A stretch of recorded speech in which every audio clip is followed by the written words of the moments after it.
Hey there! Welcome back to another peaceful evening together. Tonight's story is wrapped in quiet ritual, memory, and the kind of love that lingers long after footsteps fade. It's about Charles, a retired school teacher who still sets two plates at the dinner table every Sunday night, just as he did for decades with his brother William. They used to cook together, laugh over small things, and tell the same stories with slight new twists. There was always a roast, always wine, and always two chairs side by side. That second chair has been empty for some time now, but Charles still places a fork there, still pours two glasses, because some things aren't about habit, they're about holding on. The table has aged. The wood shows rings from cups long cleared away, but every mark is a memory. Every scuff is a story. The silence isn't heavy anymore. It's full. It carries their jokes, their shared songs, and the echo of a brotherhood that never really left. Before we begin, if these quiet stories bring you comfort, feel free to like the video and subscribe. And if you'd like, tell me in the comments, who do you still set a place for in your heart? Or maybe share a ritual you've held on to, even when the world around you changed. Sometimes, it's the smallest gestures that speak the loudest. Now, dim the lights. Let the evening wrap around you like a warm shawl. And join me at a simple kitchen table, where one man keeps his brother close not in body, but in spirit. Where dinner is more than food, it's memory, love, and presence. Tonight, we take our seats beside the empty chair and listen to the stories that still rise with the steam of the stew. Every Sunday around 4 o'clock, Charles pulls out the old Dutch oven, the one with the chipped handle and stories baked into its enamel.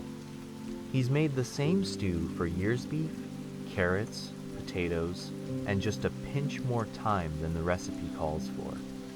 William used to joke that the thyme was never on time, and Charles would groan and roll his eyes, even as he smiled. He opens the spice drawer and taps the jar like he's calling something back. Maybe it's a habit, maybe it's hope, but every movement is slow, careful, as if someone else is watching. The onions go in first, then the garlic. The kitchen begins to smell like it used to warm, familiar, full. Charles talks sometimes while he cooks. Remember when you said mushrooms were just cowardly meat? He chuckles, chopping slowly. No one answers. But that's never the point. He sets the table with precision. 2 placemats, matching plates, a candle that always burns just a little too fast. He refills the salt even though no one touches it anymore. Folds the napkins in half the way William liked neat but not fussy. The chair across from him isn't just empty. It's occupied by memory. A presence not seen but deeply felt. Some Sundays, Charles finds himself humming. Just little tunes, ones they both knew. Songs from old radio shows or half-remembered hymns. The kind you don't mean to sing until they're already rising from your chest. He used to ask himself if it was strange, this whole ritual. But over time, it stopped feeling like pretending. It became a conversation, a shared breath, a quiet promise that not everything has to disappear just because someone is gone. The stew simmers, the wine breathes, and Charles sets down the ladle, wipes his hands on a towel, and sits. Then he begins to speak not out loud, but softly, inside, like he's continuing a sentence paused only moments ago. Charles doesn't rush the meal. He never has. Even when he cooked with William, they'd joke that dinner took longer to make than to eat. Good things, William would say, should take their time. Charles always pretended to disagree, but the slow Sundays became their rhythm. Once the food is on the table, Charles pours 2 glasses of red wine on deeper than the other.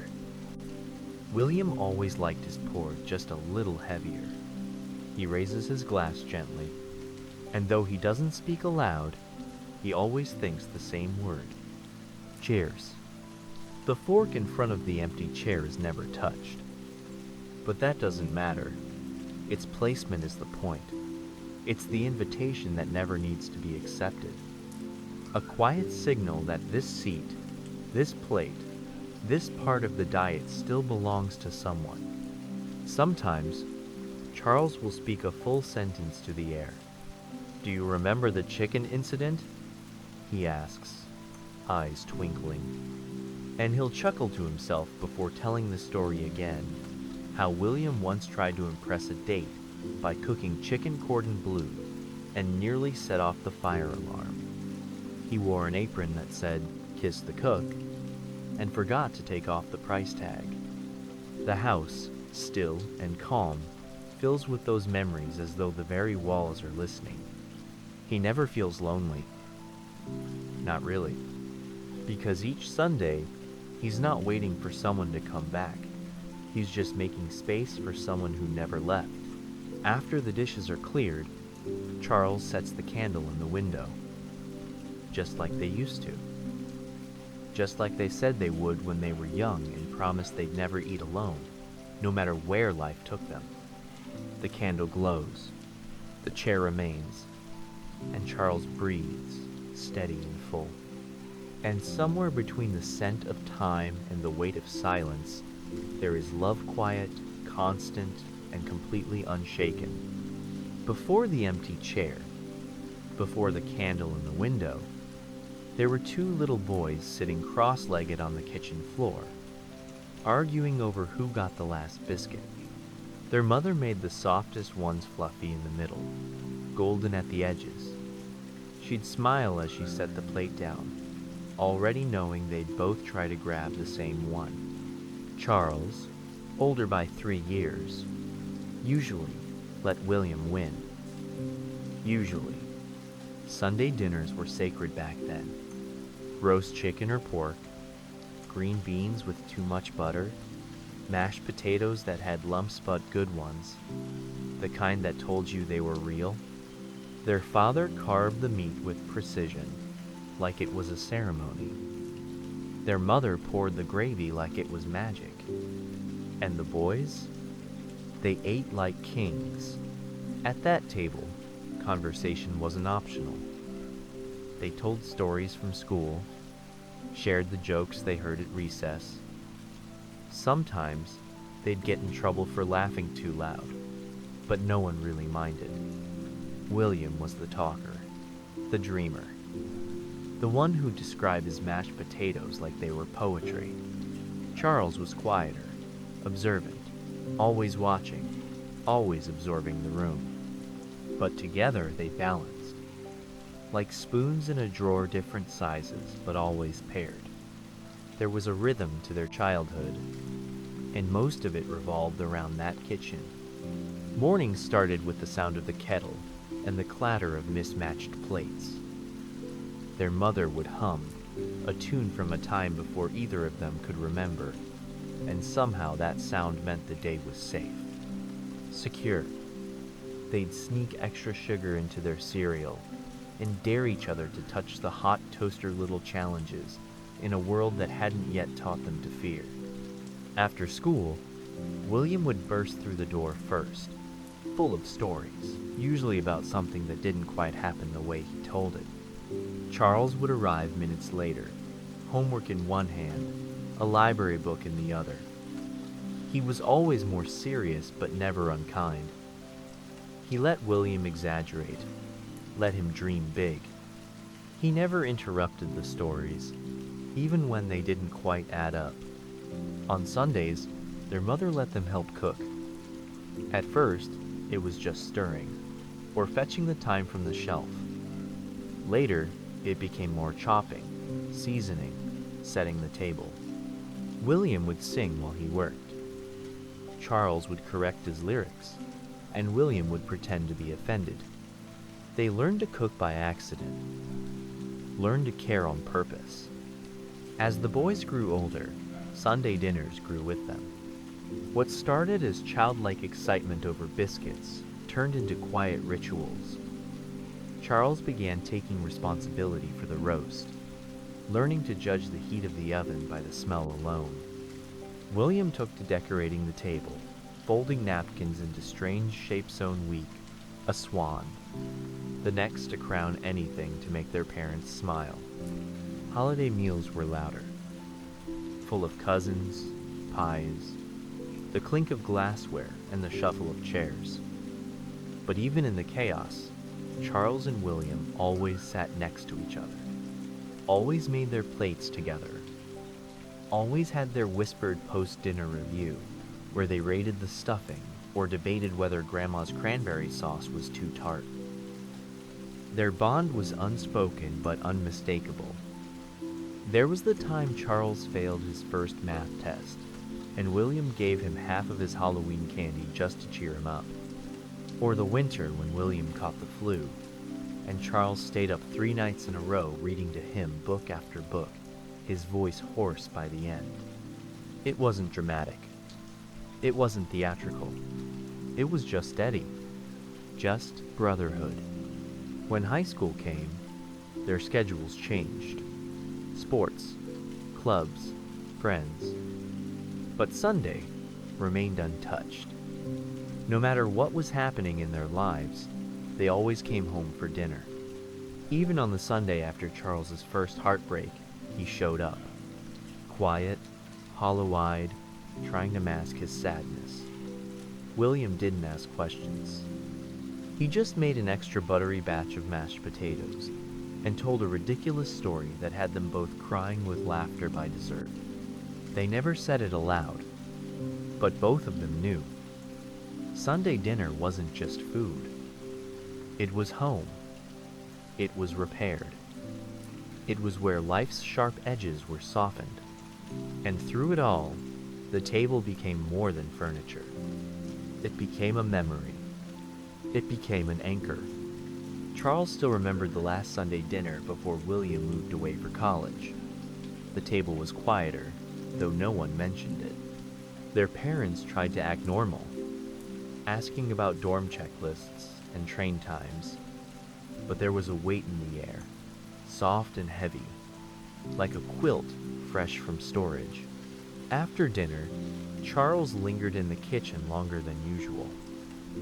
William leaned against the counter beside him, peeling an apple without much purpose. "I'll still call," he said casually. "I know," Charles replied. But they both knew it wouldn't be the same. And it wasn't. Not right away. Sundays changed. For a while, the second chair sat empty for real. Charles ate alone or with their parents, his appetite thinner, the air too still. But then letters began arriving. Long ones from William, describing his roommates, the food, the cold walks to class, and always ending with, "Miss dinner. Save me a plate." And so Charles did. Each week, he made too much. Set the table for 2, and after clearing his plate, he'd cover the second with foil, place it in the fridge, and write a note. "Yours. Same time next week." Their tradition endured through absence, distance, and time, because it had never really been about food. It was about choosing each other, again and again. It was the biscuit battles, the mashed potato debates, the folded napkins, the late night laughs, the quiet understanding. It was love, passed from hand to hand, plate to plate, year to year. So when Charles sets that table now, even with only one chair filled, he doesn't feel alone. He feels presence. He feels the whole kitchen still echoing with 1,000 Sundays. all layered gently one on top of the other.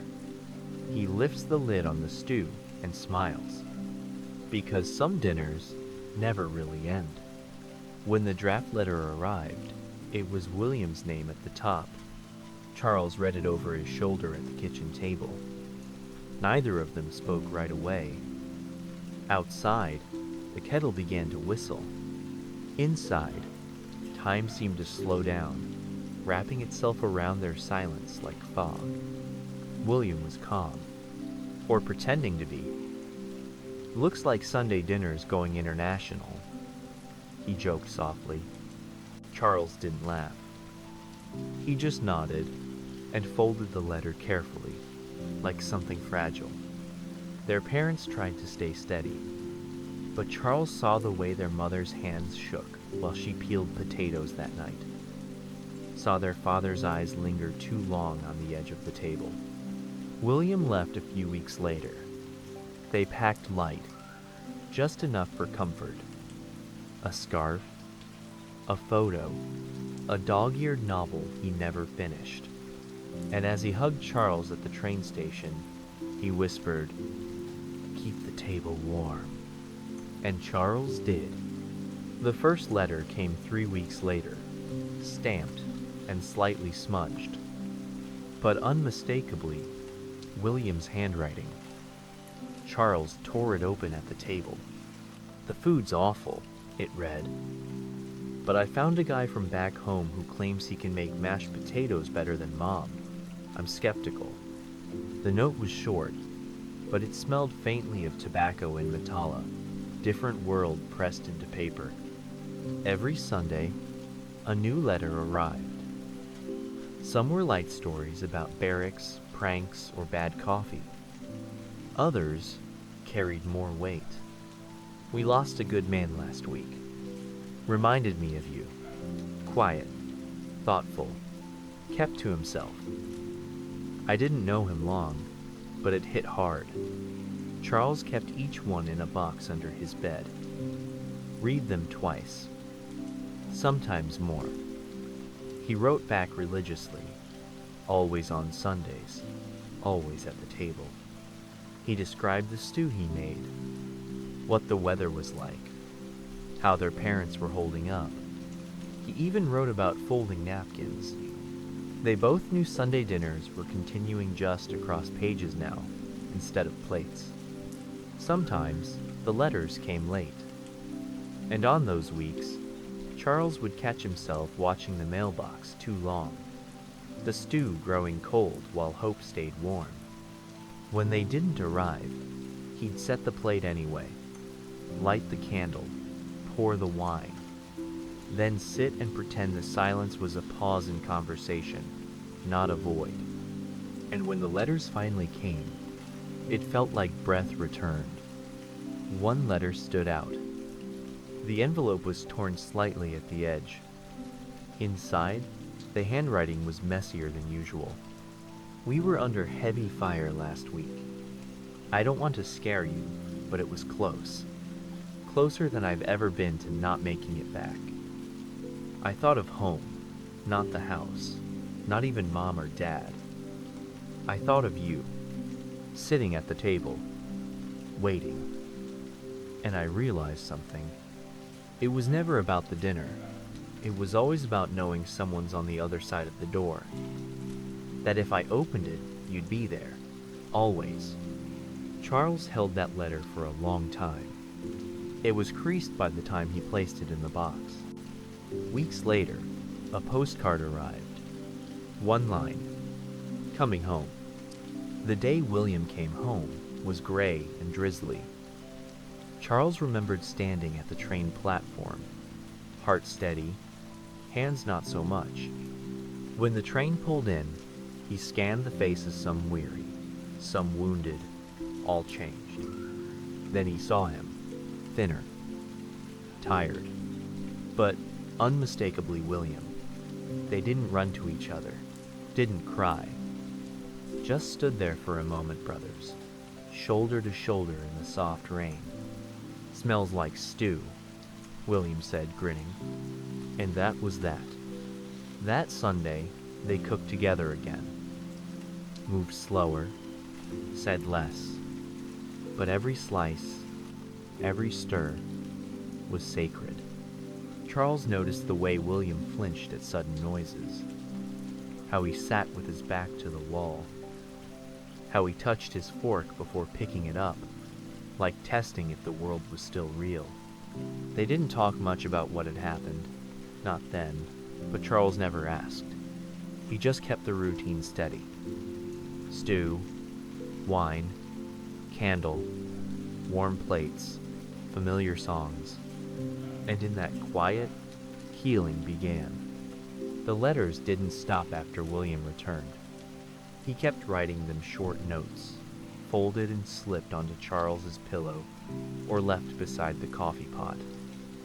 Sometimes they were silly, sometimes profound. Today, I walked past a parked car and jumped at my own reflection, still catching up to myself. Do you ever think about the smell of wet stone? I think I miss the strangest things. Charles kept them all. A second box joined the first, and before long both were full. Sunday dinners became gentler, slower. They didn't need conversation the way they once did. They could sit in the silence and hear each other perfectly. Over time, the tension in William's shoulders eased. His laugh returned, a little lower, a little slower, but just as true. He started cooking more often. He stopped double-checking locks. One Sunday, Charles found him setting the table early. He had folded the napkins into those same ridiculous swan shapes they hadn't seen since childhood.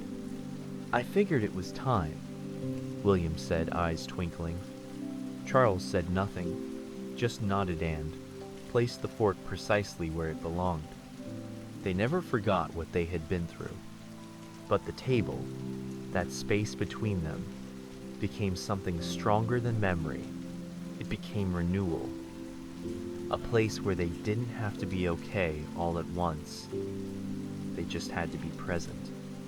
As the years passed, the war became a chapter. Not the whole book, but the letters remained. They were never spoken of directly. Neither of them said, "I'm saving these." But both of them did. There were Sundays when they'd read them aloud. Just one or two, folded and faded. They didn't analyze them, didn't cry. They simply let the words live again, between bites of stew and sips of wine. One evening, years later, William confessed something. "I used to write the letters before I knew what to say. I just needed to feel like I was home. Putting pen to paper was like unlocking a door that war tried to shut." Charles nodded. "And I read them like they were proof that you'd come back." William smiled. "That's what got me through." Charles reached across the table, a quiet gesture. No speech, no big moment. Just a hand resting over a familiar one, warm and steady. They never said thank you not in the way people think. Their gratitude lived in the habits, the way they cooked for each other, the way they filled each other's water without asking, the way they always set the table for two. Even long after peace returned to the world, the war still echoed inside William. But so did Sunday dinners, so did laughter, so did Charles. And in the end, the letters weren't just survival. They were love written in ink, folded with care, sealed with hope, and always delivered home. After the war, life didn't resume. It reinvented. Charles and William moved into a small cottage on the edge of town quiet street, garden out back, creaky wooden floors. No grand plans, no urgency. Just peace, like a warm coat slipped on after the cold. They each returned to their rhythms. Charles took a part-time job at the library. William worked mornings at the post office. But by 5 o'clock, They were both home, windows glowing soft gold, stew already beginning to simmer. They never missed a Sunday. It didn't matter if it rained or if one of them had a cold. The table was always set. Napkins folded, 2 chairs pulled out. Music playing low from an old radio, crackling but still in tune with the past. Sometimes they had guests, neighbors, nieces, an old friend passing through, but Sundays were mostly just theirs. They didn't need a crowd. Their conversations had deepened, even when words were few. Some weeks, they tried new recipes. William became obsessed with perfecting sourdough bread. Charles teased him for treating it like a science experiment, jars of starter on the counter, notes in the margins of cookbooks. But when the loaves came out golden and warm, Charles always buttered his slice with a reverence that made William grin. They tended the garden together too. Tomatoes in spring, squash in the fall, lavender along the back fence because it reminded them of their mother's apron drawer. They didn't talk while they worked. They didn't need to. The seasons passed, like chapters in a book they didn't want to finish. Winter brought longer evenings by the fire. Summer meant windows open, and the smell of dinner drifting down the lane. There was a stillness to those years, not boring, not empty, just full of quiet things that mattered. They got older. Charles's hair turned silver first. William's knees began to ache on colder mornings, but they moved gently through it, always with care, always with time. One evening, after a particularly good stew, William leaned back and said, "Do you ever wonder how many Sundays we've had?" Charles sipped his wine. "All of them," he said, and they both smiled, knowing it was true. Their life became a patchwork quilt stitched from little things. A favorite teacup, a creaky chair, a shared look when the radio played a certain song. Nothing grand, but everything meaningful. One autumn, William caught a bad cold. It lingered longer than it should have. He stayed in bed most days, a pile of books by the window, soup on a tray beside him. Charles barely left his side. He read aloud when William's voice grew tired, propped up pillows, and watched over every spoonful of broth. And on Sunday, even though William couldn't come to the table, Charles still set it, still lit the candle, still poured 2 glasses of wine. He ate quietly that night, the fire crackling in the next room. When he finished, he brought the second glass to William's bedside and whispered, "Dinner was perfect." William smiled. "Even better from here." He recovered, slowly. They returned to their routine. But something in Charles changed. A deeper awareness. A softness sharpened by time. He started writing little notes, left them in the bread box, under William's coffee mug. Just a word, or 2. "Still here. Good stew. You make home." William kept everyone. And so, their lives continued, not with urgency, but with grace. The kind of grace that comes from showing up every week, every meal, every quiet moment. No grand declarations, just presence. 2 men, 1 table, a world of meaning in the space between them. The last Sunday came gently. There was no warning, no pain, just a sense of stillness that settled in the air like the hush before snowfall. William woke that morning slower than usual, his smile softer, like it had to travel a longer way to reach his face.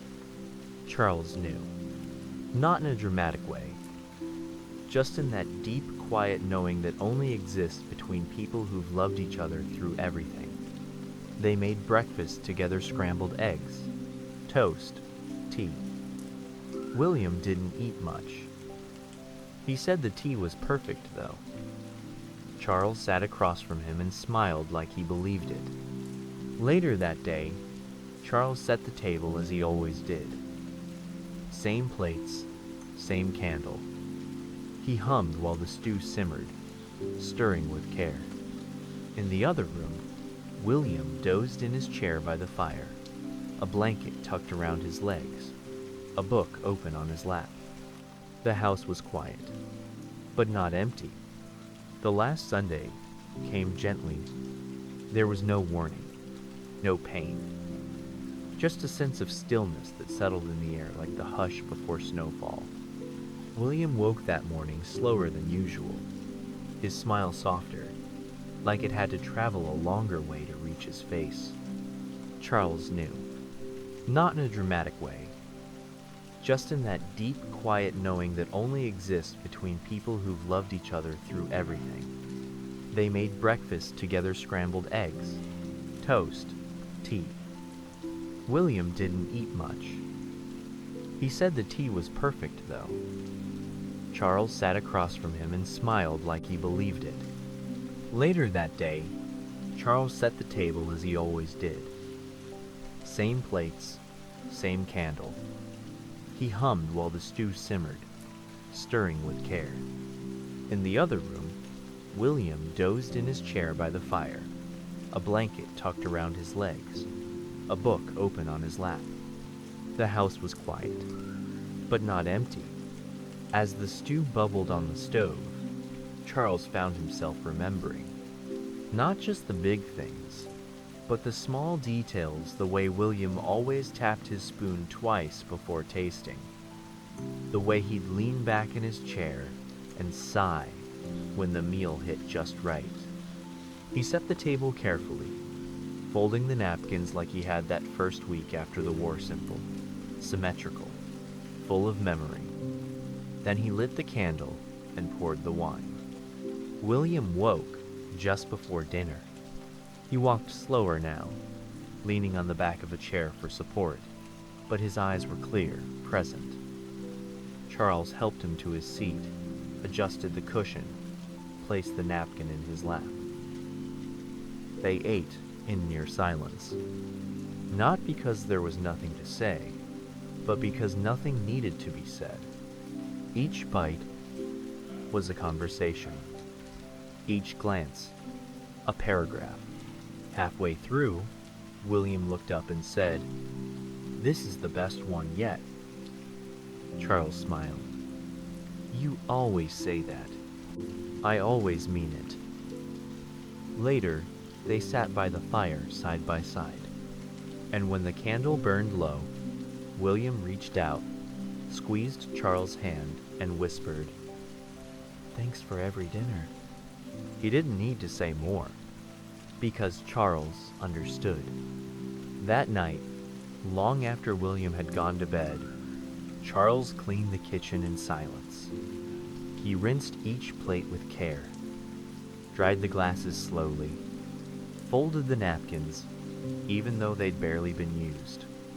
He placed the candle back in its tin and paused, fingers lingering on the lid. He didn't know it would be the last Sunday, but part of him did. When morning came, the house was too still.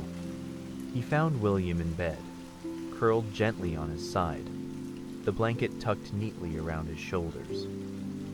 His face looked peaceful, as if sleep had simply deepened into something softer. Charles sat beside him, holding his hand until the sunlight stretched across the room. He didn't cry not right away. He made tea. He toasted bread. And he set the table for two. That final Sunday dinner lived in his memory like a lantern, steady, flickering, always warm. The days that followed moved slowly, like a clock left to tick in another room. Friends stopped by. Cards arrived. Quiet condolences filled the air like soft rain. But Charles remained anchored by the kitchen, by the routine, by the second place at the table. He didn't pack up William's room. Not yet. He kept the garden going, turned the soil, tended the lavender, pulled weeds with quiet hands. But come Sunday, nothing had changed. He still cooked, still lit the candle, still set 2 plates. The chair was empty but not silent, not forgotten. It held presence, echo, the faint hum of memory so rich it almost breathed. Sometimes Charles would speak aloud, just a sentence here or there. Too much time again, or you'd have burned this one. It wasn't grief anymore, not the sharp kind. It was memory, softened by love, a ritual not of holding on, but of honoring. And so, each Sunday, Charles continued. Not because he couldn't let go, but because letting go didn't mean forgetting. It meant making space for quiet, for memory, for love that never left. The chair remained. Simple, wooden, worn at the edges. Charles never moved it, not out of denial, but because some things are meant to stay. Each Sunday, it sat across from him, unused, undisturbed, yet full of presence. It didn't need a body to be filled. It had memory, and that was enough. Years passed. The garden grew wilder. The lavender spread along the fence like soft-spoken laughter. And Charles aged gently, his hands slower, his steps quieter, but his heart still wrapped in every Sunday. Neighbors came and went. Some asked why he set 2 plates. He always smiled, because I'm not eating alone. And he wasn't. Not really. William was there in the sound of the stew bubbling, in the crackle of the candle flame, in every moment of silence that didn't feel empty, just sacred. Eventually, Charles began writing again. Just little notes, folded and tucked into a drawer, like the ones William once left. But these were reflections, quiet truths, things he never said aloud, but always felt. It still smells like you when the time hits the pan. The silence is kinder now. I miss your bad jokes. He never signed them, never dated them, just wrote and folded. The drawer filled slowly. One day, a neighbor stopped by a boy named Leo, no older than 10. He'd seen Charles in the garden and brought cookies his mother had baked. "You live alone?" Leo asked. Charles looked at the chair across from him and smiled. Not really. Leo didn't ask for more, just sat beside him, eating a cookie in comfortable quiet. That night, Charles made stew, set 2 plates, lit the candle, and left a 3rd cookie by the window. For Leo, for the next memory, for the next plate to be filled. Because the empty chair was never truly empty. It held a life, a love, 1,000 Sundays, and every one of them was full. One evening, just before dusk, Charles sat at the table with the candle flickering low. He looked at the chair across from him and whispered, "Still with me?" The silence answered, not with words, but with warmth, and that was enough. If this story brought you peace, I invite you to like the video and subscribe. And in the comments, tell me who still has a seat at your table. Until next time, sleep well.